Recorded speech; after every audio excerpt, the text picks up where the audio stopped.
All right, good morning, everybody. We'll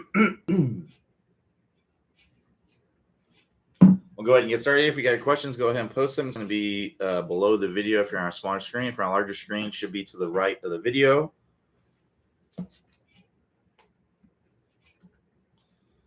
All right, so let's see here. So we have one question in there so far. So let's get some questions in there. Otherwise, it's probably going to be pretty boring. So Mark N says, please explain greenside, short and long distance, and fairway bunker shots, including setup, club face, release, weight distribution, and finish. Thanks. So let's first just go over like a fairway bunker shot. A fairway bunker shot is going to be basically the same as a shot that you would hit from the fairway. You just have to ensure that you make ball first contact. You see, when you hit a ball from the fairway, you can get away with hitting a little bit behind the golf ball because there's usually some air underneath the ball, right? So, it's easier to get underneath the golf ball. So in a fairway bunker shot, the ball is actually going to be sitting down a little bit because it's in sand. So it's really, really important to understand that you have to come in there and you got to come in and make mostly ball first contact. So to make that a little bit easier, what I would recommend doing, excuse me, is taking a little extra club and choking up on it a little bit to give you a little bit more control. And then just to make sure that you get to your lead side. That's really what it comes down to. Get to your lead side, make sure that you get that ball first contact, and you'll hit those shots better. So that's a fairway bunker shot. As far as a green side bunker shot, you want to hit more of a sand blast kind of shot. So the way that you would do with that is that you would open the face. This is really the main thing. We want to use a wedge that has some bounce on it. So the bounce is that hunk of metal here that's on the top here. So that can help it kind of glide through the sand, right? So we want to use a wedge, and then we want to open up that face about 45 degrees, right? So a lot of times when I see people hitting bunker shots, they don't open up the face near enough, right? The reason why we want to open up the face is, one, to add loft so we can get the ball up out of the sand, and two, the main thing is to expose more of this bounce so that it can glide through the sand. If I have this face more square like this, right, when I'm coming through contact, that leading edge can be hitting the sand first. And if that leading edge hits the sand first, it's going to want to dig. But if I get this part of the club hitting the sand first, it's going to want to glide through the sand, and you're going to be able to get underneath it and hit it out. So open up the face roughly about 45 degrees. When you put this club toward the ground, when you're in your setup, that face should be looking like it's pointing straight up to the sky. That's what you want it to look like, right? Because that's going to allow it to more easily glide through the sand. So that's number one. And then roughly you want to hit anywhere from 3 to 6 inches behind the ball. So when you set up, you're going to have the ball a little bit forward of your stance, a little bit forward in your stance. And you want to imagine like you're coming down and contacting the sand around in the middle of your stance, right? So I'm coming in, I'm contacting the sand right in this area, and then my club is gliding underneath the golf ball, and then it's going to get the sand to bring it out of there, right? So I like a little bit wider stance for this. I also like to get my body just a little bit forward to ensure that I try to stay forward to try to be consistent with where I'm hitting the sand. And then most people need to swing a little bit harder than what they think. The closer you hit to the golf ball, the softer you need to hit it because you're going to catch more ball when you hit close. So if you hit about 3 inches from the ball, you're going to get more spin, but the ball's going to go farther because you're going to be catching the ball more. If you hit more behind the ball, you're going to need to swing harder because you need the sand to really throw it out of there because you're not going to be catching as much of the ball. But typically, it's not going to have as much spin on it. It's going to be it's going to roll out a little bit typically. So that can kind of dictate, if you're in a situation where you need to get a lot of spin, you got to hit closer to the golf ball. Now, keep in mind, when the closer you hit to the golf ball, the less margin for error you have, right? You may end up, there's a possibility that you could skull it. So if you're not very highly skilled, I wouldn't recommend trying to hit real close to the golf ball to try to get that spinny shot. I would really try to master the kind of the chunk and run, get out at all costs kind of shot where you got to kind of swing hard and then hit behind the ball. It's really as simple as that. I wouldn't, if you want to be good at bunker shots, you really just have to go practice them. Now, as far as going from a shorter to longer distance, I would try to figure out how far you hit your highest lofted wedge. I try to figure out how far you hit that, right? With basically taking a full swing, right? So if you're in the fairway bunker and you take a full whack at it, how far does it go, right? With the open face blasting out of there, how far does it go? And then from there, you're just easing off of it to get shorter distances. Now, if you have a distance that's farther, let's say that your highest lofted wedge, it goes 20 yards, right? The highest lofted sand blast kind of shot, it goes 20 yards. Well, then I would just use the next loft down. So if your highest lofted wedge is a 60 degree, then I would go down to a 56 degree and do your full blast out of there, right? Because you hit the same kind of shot. You want to open up the face, right? You hit the same shot. You're just letting it, because it has less loft, it's going to go a little bit farther, right? And you can do that in for the next one. You can do, if you have a 52 degree wedge, you can hit it farther as well. So you can kind of try and figure out how far you hit all your wedges with a full, a full blast, bunker blast kind of shot, and that's how you can kind of do that. But when you get below, it's basically about, okay, well, now I'm not hitting that it is hard, right? So if your 60 degree goes 20 yards and you have a 15-yard shot, it's going to be a little less than a full blast, right? So, and so on and so forth.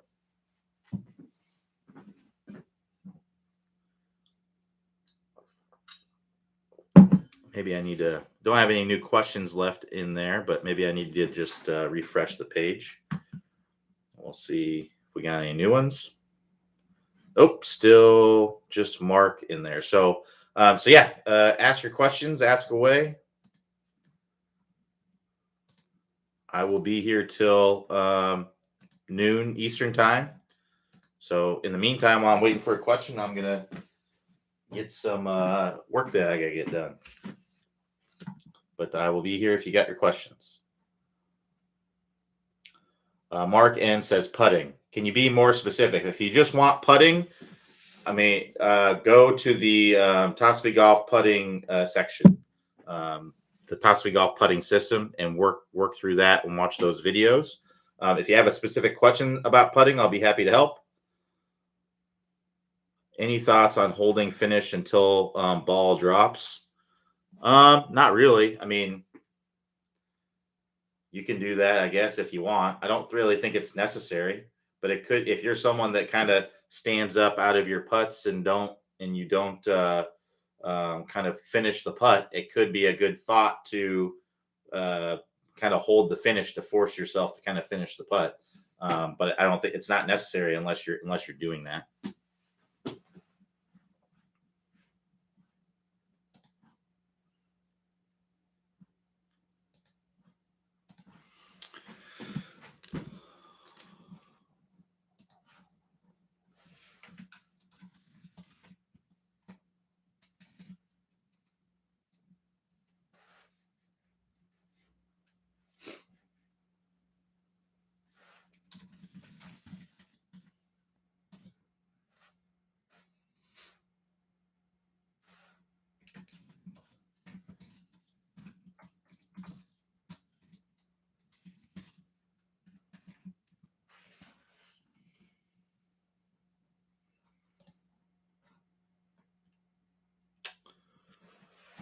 So Mark N says, lastly, holding finish on other swing.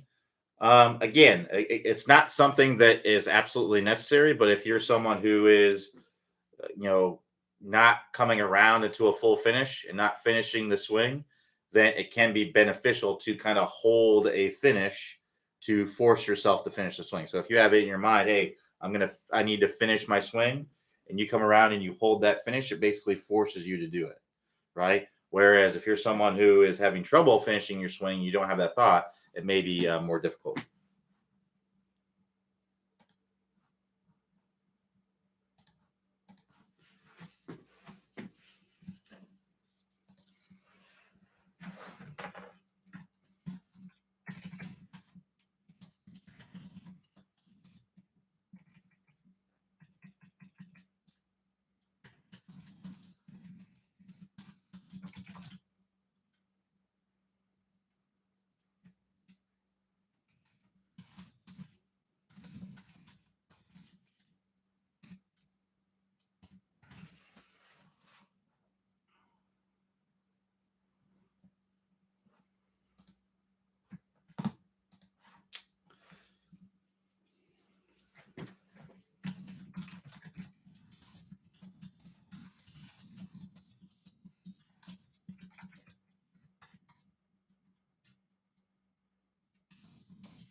So Mark Ann says, on driver at address, hands pressed forward, even or behind the club head.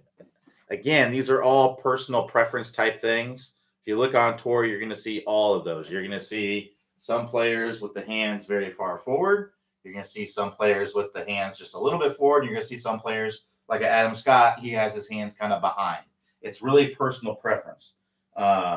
It's really what allows you to hit the best shot. So just play around with it. Go to the range, put your hands forward, see what kind of shots that you hit. See if it puts you in a better position at impact. And then do some swings where you put the hands more in line, right, with the shaft, kind of straight up and down. See what kind of shots that you hit, and then hit some shots where you have the shaft, where you have the head kind of ahead at impact or at address, excuse me, and see what kind of shots that you hit. So there's no, so here's the thing. Let's talk about this a little bit. So at Top Speed Golf, we abide by something that's called the 80-20 principle. And what that basically means is that you're going to get overwhelmingly most of your results from doing a small amount of things, right? And that's really what the Top Speed Golf system is. So the Top Speed Golf system, we want to have a stable fluid spine at address. We want to have some tilt. We want to retain that tilt throughout the swing, right? And we want to increase that tilt into impact, the overall tilt of our body, right? We want to make sure that we're getting a good shoulder turn. We want to make sure that we're getting the club to lag behind a little bit in the swing and not casting in the downswing.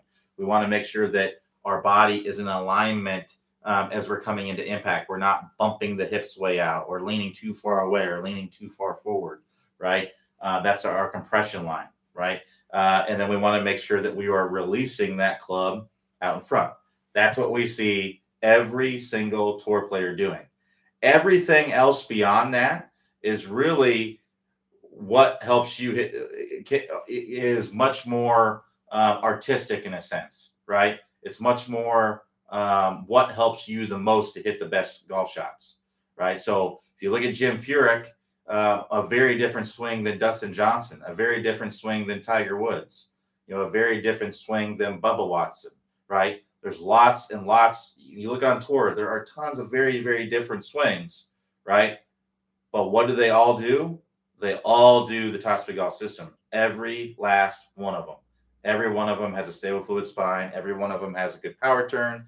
Every one of them has lag in the swing. Every one of them has a good compression line. Every one of them is releasing the club somewhere out in front, right? All of them are doing that. But they're all doing little different things throughout the swing. And that's kind of where it's kind of your own swing signature. So you kind of, that question for me, where should the hands be at address?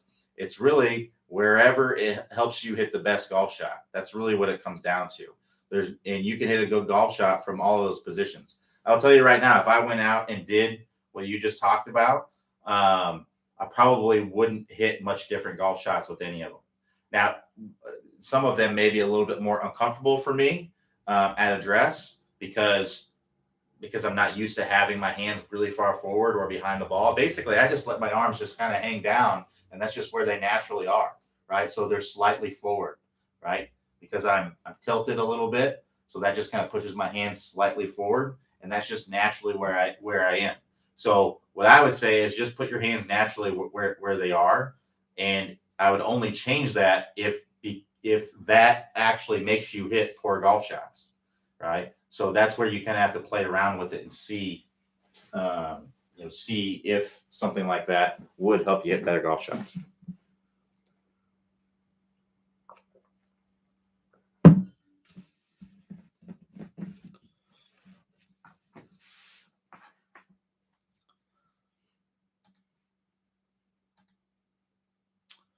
All right, so let's keep them coming here.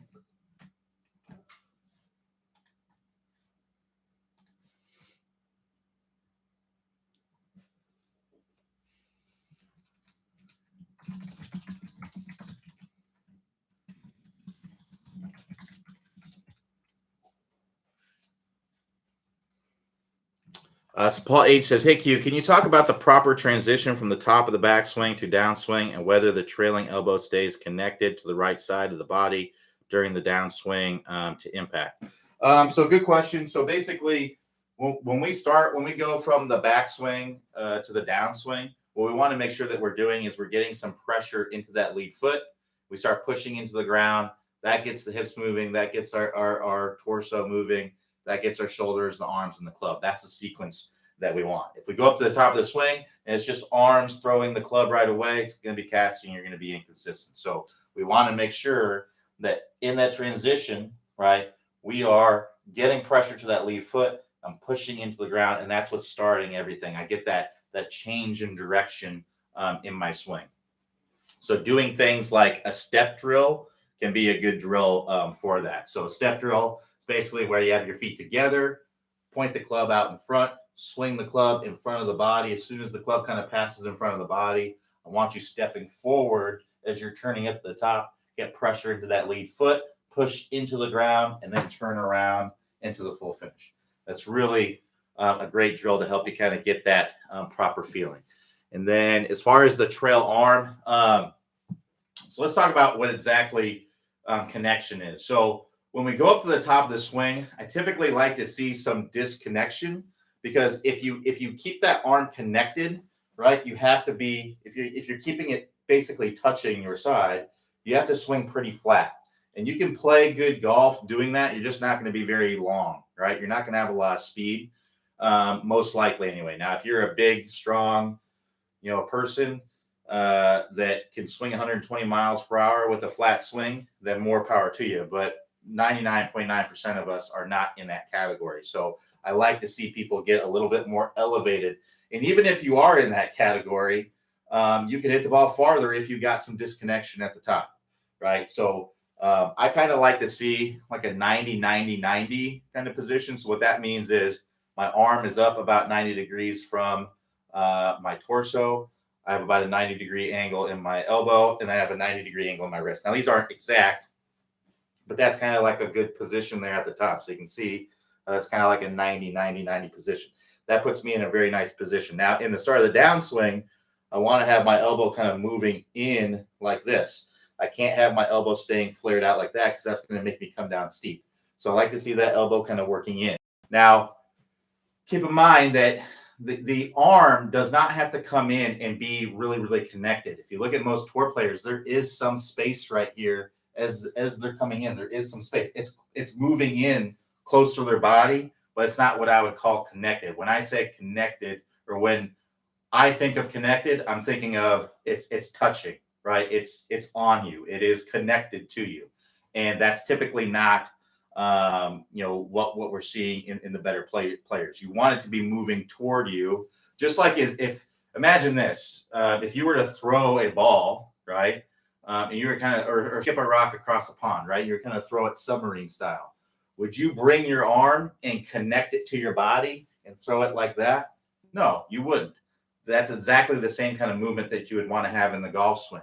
You bring that arm out here, right? You disconnected, and then you're going to bring it in closer with your elbow leading, and then you're going to let it go. So if you look at it from this angle, I'm here, I'm getting it, it's getting closer to me, but it's usually not connected to me, and then I'm letting it go, right? It can get to where it's touching you, but it doesn't have to be. You don't have to get it. I wouldn't get obsessed with trying to get your arm in close to your body, right? I'd be just trying to get the club to be working in the proper way at the start of the downswing, and however your arm moves to make that happen is how it moves. And most of the time, the way that moves is kind of like a throwing motion, like a sidearm kind of throwing motion through the swing.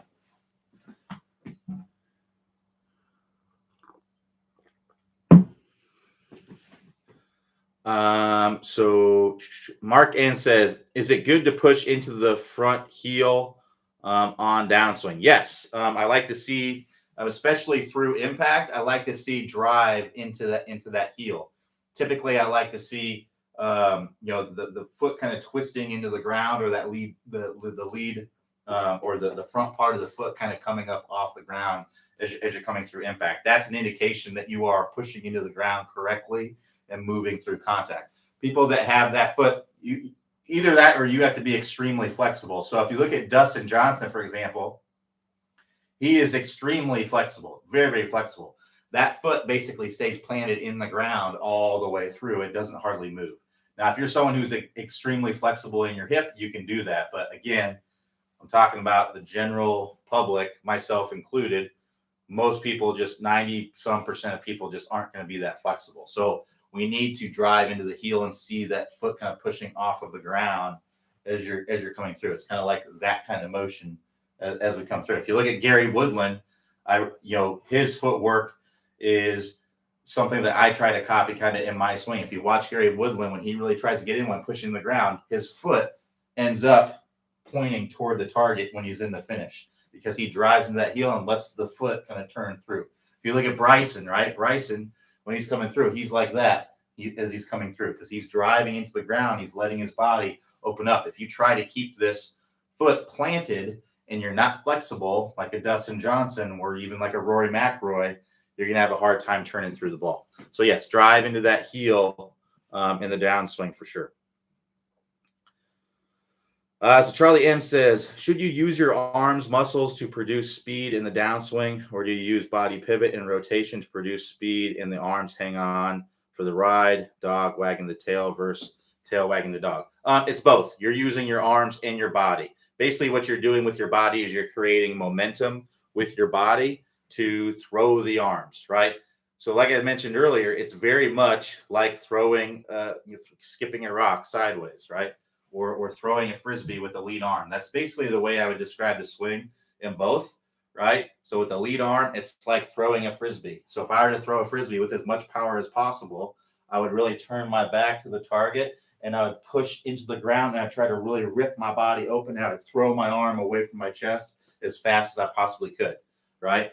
If I were to just kind of have like a wet noodle arm and try to throw a Frisbee with my body, it wouldn't really go very far. It wouldn't be as powerful.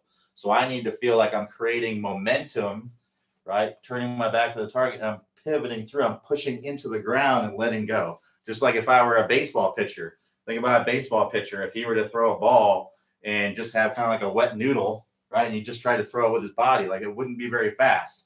If I were like a submarine pitcher, I would be turning my back to the target, right? And I'd be pushing off and really ripping open my body. And I'd get my lead arm leading and I would really throw my arm through there. That's what's happening in the golf swing. It's the same kind of thing. So what I will say, though, is sometimes you do need to feel like your arms are like that in order for them not to do too much. So if you're someone that does not pivot your body very much, right? So you're someone who doesn't rotate and uses mostly arms to hit the golf ball, you may need to feel like your arms are very passive and not doing anything to get the desired result that you want. But what's literally happening in players, in fast players, PGA Tour players, is that they're creating momentum with their lower body and they're throwing their arms away from their body, right? They're doing both to get the maximum, all right? So that's the reality of what's going on. But most players, I would say, amateur players, especially those, if you see you're not rotating, you see, you're talking about, you have the tail wagging the dog kind of situation, right? You may need to feel like you are very passive with your arms to get the result that you want.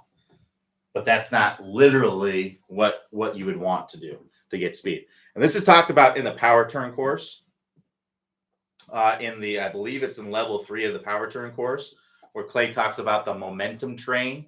That's what we're doing in there.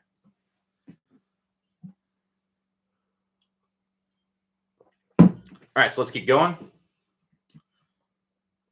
So George says, saw several weeks ago, I watched G145 squat move. Clay said to start the squat move when the club is parallel in the backswing. My backswing stops if I start there. Is it because I'm 71 and not supple enough? So I'm not familiar with exactly what's said in the video, but basically what you want to be doing is, as you're getting up to the top of the swing, you're still turning as you go up to the top as you're moving down. So what sounds like what you may be trying to do is you may be trying to do this by the time you get here. And if you do that, then yeah, that's nobody's going to be able to do that, right? So what we need to be doing is, as we're getting here, right? We're actually moving down into the ground, right? Where our knees are bending, but we're still moving back, right? So our knees are kind of bending. See how my lead side is starting to bend? I'm getting here, right? I'm not doing this so basically I'm not going like this at that point of the swing. I'm getting here, and as I'm getting up to the top, I'm starting to move down, and then I'm continuing to move down in the start of the downswing. My best recommendation would be watch tour player videos and see how they're using their legs and watch that, and because they're all doing a squat move. Karen E says, can you suggest the best way to stop casting a drill? Yeah, I would recommend working through the top speed lag course. That's all drills to stop casting. If there was one drill that made everybody stop casting, it would be pretty easy, but there just isn't. So I would recommend working through the top speed lag course, working through that level 1, level 2, getting the reps in just to stop the casting of the club. And to get to the top speed lag course, by the way, you click the instruction tab at the top, and then click the top speed golf system, then click the top speed lag course, and start working through the drills.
All right, we got 30 minutes or so left. So if you got some more questions, keep posting them. If not, I'll continue to get a little bit of my office work done here.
So Jerry B says, every now and then, out of the blue, I shank a chip or a pitch. Is there a common cause in remedy? So basically, if every now and then you shank a chip or a pitch, most likely what's happening is you're hitting a lot of those on the heel.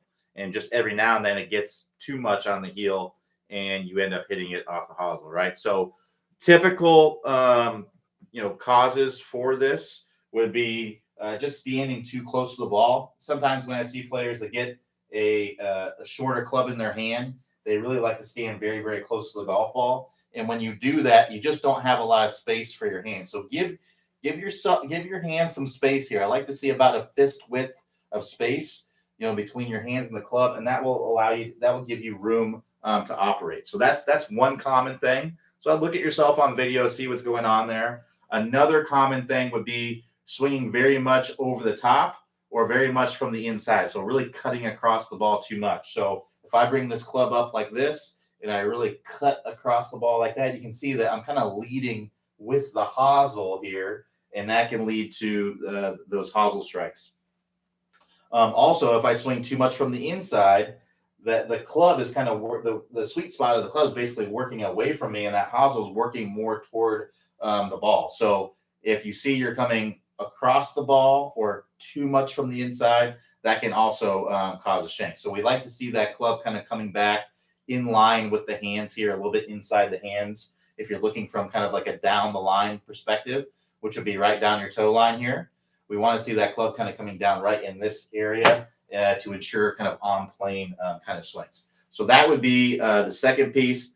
The last most common thing that I see is where people really kind of thrust their hips toward the ball, right? So instead of really kind of pivoting the hips back and through, right? If you imagine, my backside kind of a line kind of being on my backside here, and my hips kind of stay on that line. You never really see any space between my hips and that line. What I see a lot of people do is they get up here and they kind of stand up through it, or they kind of move their hips. They get out on their toes on these shots. So when that happens, just like if you stand too close to the golf ball, and it can be a combination of these things that I'm mentioning as well. But if we don't have that space, we're going to kind of push the club out toward the ball, and we're going to end up with those hosel strikes. So I would try to feel like you're more in your heels a little bit. You have that space, and you're keeping those hips back, and you're swinging that club more on plane. You'll hit some much, much more solid pitch shots. So take a look on video, see what's going on there, specifically like a down the line video from down the toe line here. Set up the camera right down the toe line.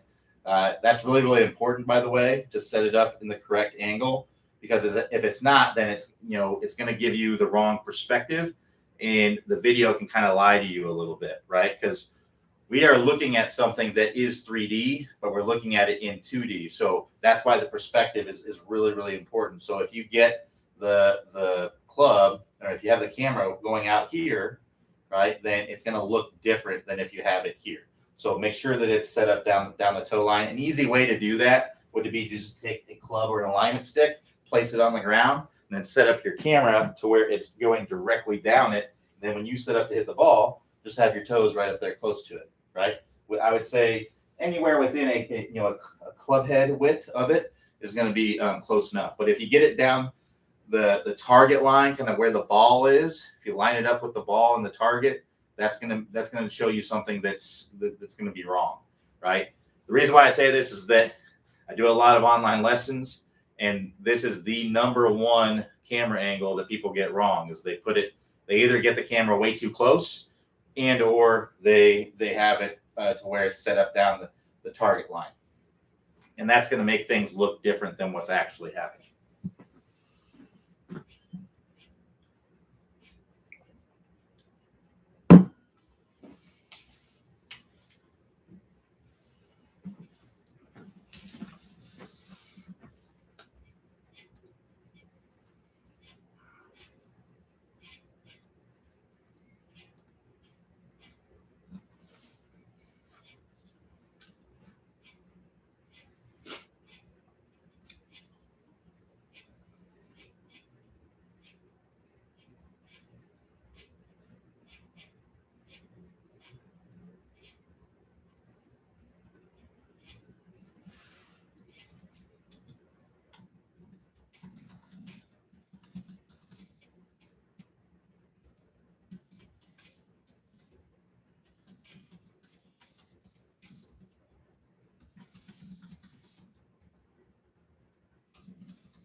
So we got about 20 minutes or so. Got your questions? Keep them coming.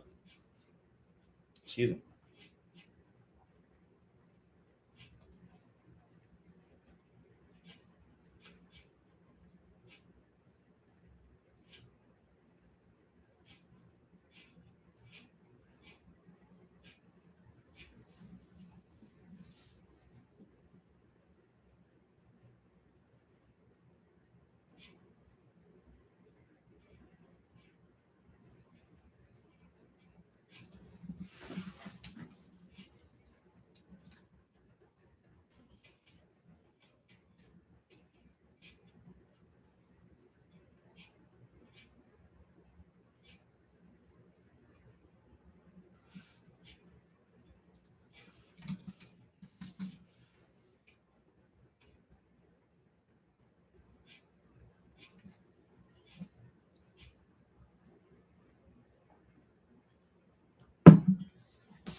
So Paul H says, can you show what a good takeaway looks like, i.e., where the butt end of the club should point, where should the shaft be, etc.? So there really isn't a perfect takeaway. I can show you what my preferences are, but really I would only really change a takeaway if it's leading to an issue with your ball flight contact. So my preference would be that when you bring the club back, right, at basically this is the takeaway from address to to a club parallel to the ground. What I like to see is I like to see the hands basically right over the toe line, right? So right on top of the toes essentially. And I like to see the club just a little bit outside the hands or in line with the hands. Either in that area is good. And I like to see the club face roughly parallel or in line with your back angle, right? So that would be pretty open. That would be pretty closed. That would be in line with your back angle. Those are my preferences, but I would only change those if there is an issue with the ball flight and contact.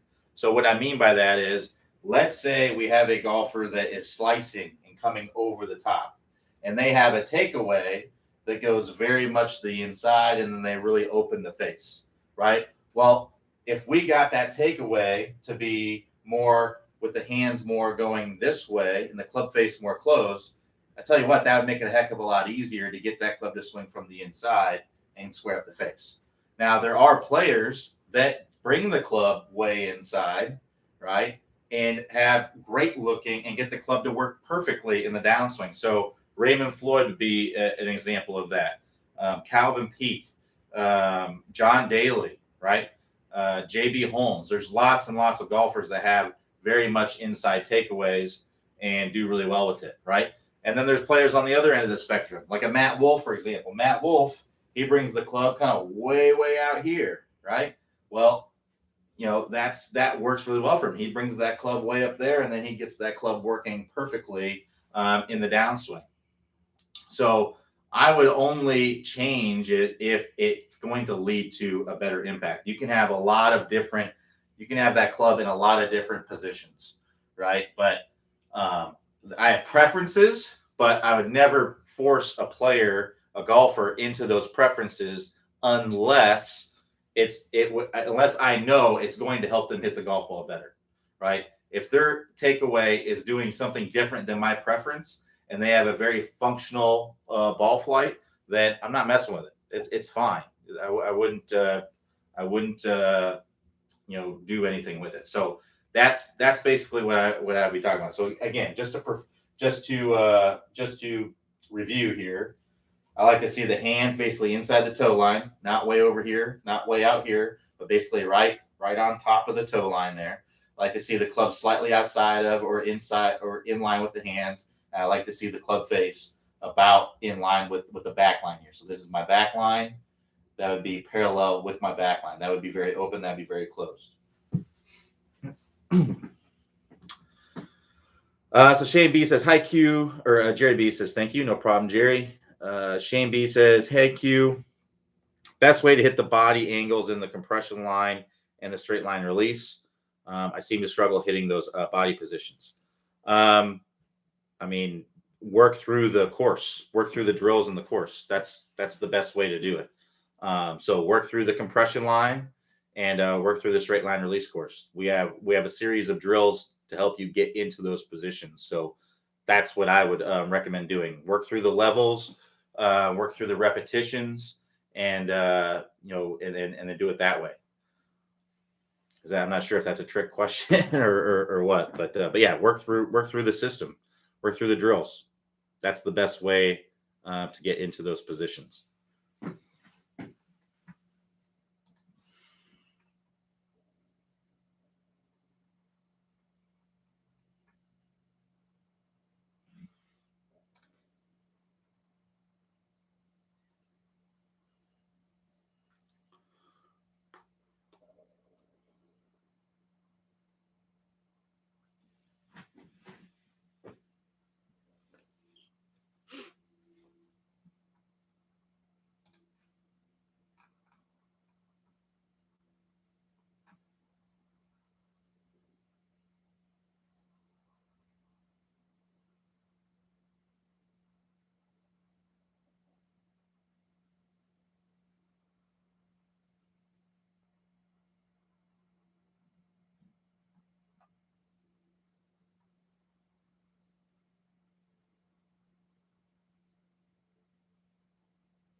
So Jerry B says, I use live view video system for real-time feedback. Where should I draw swing plane lines for down line view, hosel to elbow? Yes. Elbow. I was just getting ready to say, draw the elbow plane line. That's a good reference for sure. Try to get that club parallel or slightly below that elbow plane line as soon as you can in the swing, right? So what I like to see is by lead arm parallel, I like to see that club slightly shallower to that elbow plane line. And then when you come down, it just stays slightly underneath it all the way through. That'd be a good spot to be. Now, when you're setting that up, the camera angle is so important for that. Like I was talking about earlier, making sure you're set up down the toe line, extremely important. If you're not set up on that toe line, then it can make it really difficult. And also make sure not to set up so close, right? So give yourself some space so that way you can see. Ideally, basically, when you're looking on video, you want you and the club to stay in the frame the entire time. So this camera is actually too close. If I go to the top, you can see how the club goes out of frame, right? So I'd actually want to get this a little bit farther away so I can have the correct camera angle. So stay, obviously we don't get so far away that you can't see, but you want to get just far away enough to where you and the club stay in the frame, stay within the frame the entire swing. It's typically going to be the best. And a lot of it depends on, I don't know how close that would be with the live view camera, but what I would do is I would kind of figure out where that is, and then I just step it off, and that way okay, I need it to be 4 paces, right? And then you can just set it up the same way every single time.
we got 10 minutes or so left. If we got any more questions?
So we got 5 minutes or so. If we have any last minute questions, I'm just writing an email. So sorry, it's boring. But if we don't have any questions, then not much I can do.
So Rick J says, Q, when I flare my left foot at address, it seems like I am aiming left.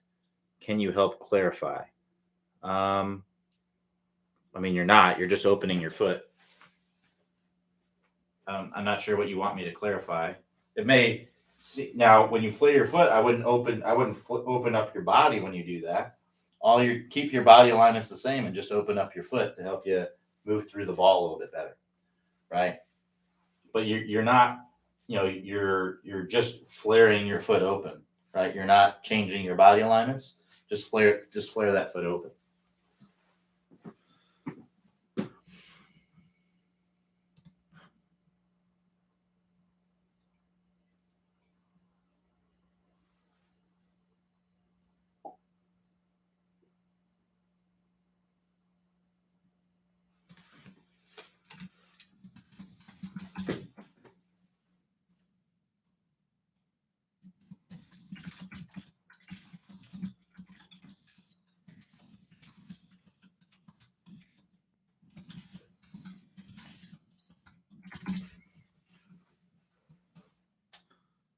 So Rick J says, thank you, no problem.